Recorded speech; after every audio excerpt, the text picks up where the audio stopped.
Sur l'aspect global du congrès, donc déjà une grande satisfaction de la participation de la région Pays de Loire aux différents débats qui ont pu avoir lieu dans les premières journées sur le rapport d'activité et puis les différents rapports qui ont été votés, montrer les spécificités de la région vis-à-vis de l'engagement et puis de l'actualité des filières.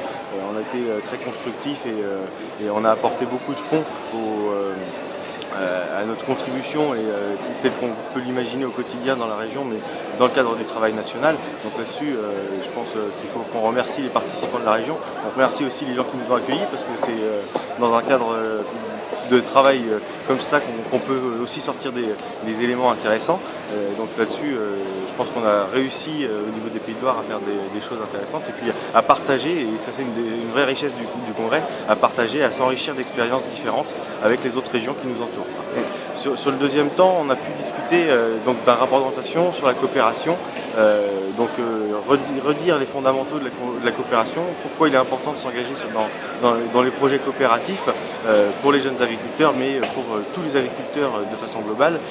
Donc on a pu essayer de dépoussiérer les statuts de la coopération, redire ce qui n'allait pas, ce qu'on voulait mettre en œuvre, et je pense que les Pays de Loire en particulier ont contribué à dire que la richesse de l'agriculture, dont la coopération fait partie, sont liées à la diversité des productions, des systèmes de distribution que nous connaissons aujourd'hui. Et ça, c'est quelque chose de très important pour les Pays de Loire, ne pas parler que d'un volet de l'agriculture, mais vraiment aller sur la diversité, la complémentarité de toutes nos activités et de toute la diversité de nos productions.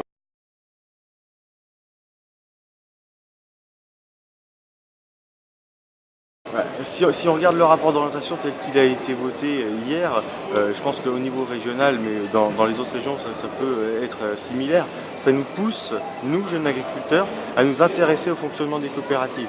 Donc ça nous pousse à tisser de nouvelles relations, à s'impliquer dedans et à voir dans quelle mesure il est possible de gérer, alors en particulier le dossier installation, et retrouver toute la force de nos revendications, de notre travail au quotidien sur l'installation, avec un outil supplémentaire, enfin pas supplémentaire parce qu'il existait déjà, mais bien intégrer les coopératives et la coopération dans son cadre général sur le dossier installation. Ça c'est quelque chose qui est primordial et c'est bien ressorti hier. Je pense que dans les Pays de Loire, avec la dynamique installation qu'on a, on a vraiment du travail pour faciliter les choses. Il y a déjà des mécanismes qui existent, mais on ressort avec des éléments qui nous amènent et qui nous poussent à tisser de nouvelles relations pour encore amplifier cette dynamique à l'installation à l'échelle de la région.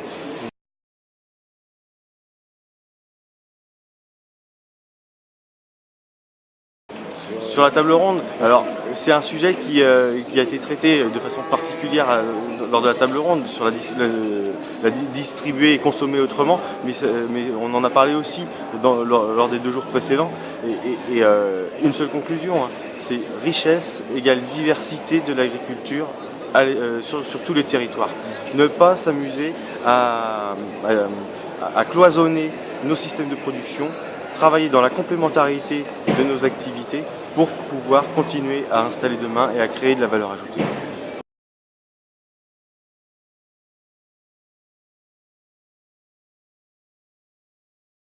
Alors, je vais peut-être me concentrer plus sur l'intervention du ministre. On a été assez clair sur les revendications qu'on avait en termes économiques, en termes d'installation, avec notamment le statut d'agriculteur et l'accompagnement tel qu'il peut être imaginé demain.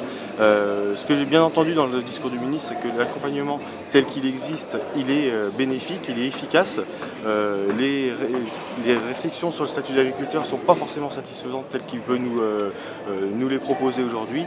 Il y reste encore un petit peu de temps avant la loi d'avenir, avant la diffusion de la loi d'avenir agricole pour faire bouger un petit peu les lignes, mais les assises à l'installation telles qu'on les a menées dans la région et avec les autres régions de France vont être un outil pour pouvoir influencer les positions du ministre. Parce qu'aujourd'hui, sur l'installation, alors il y a des points intéressants, tels que le contrôle des structures, le renforcement de la préservation du foncier. Ça, c'est des choses qu'il faut conserver. Par contre, sur le statut d'agriculteur, on a encore des petits points à faire bouger pour que le jeune agriculteur soit pleinement satisfait des travaux qui sont en cours dans la loi d'avenir.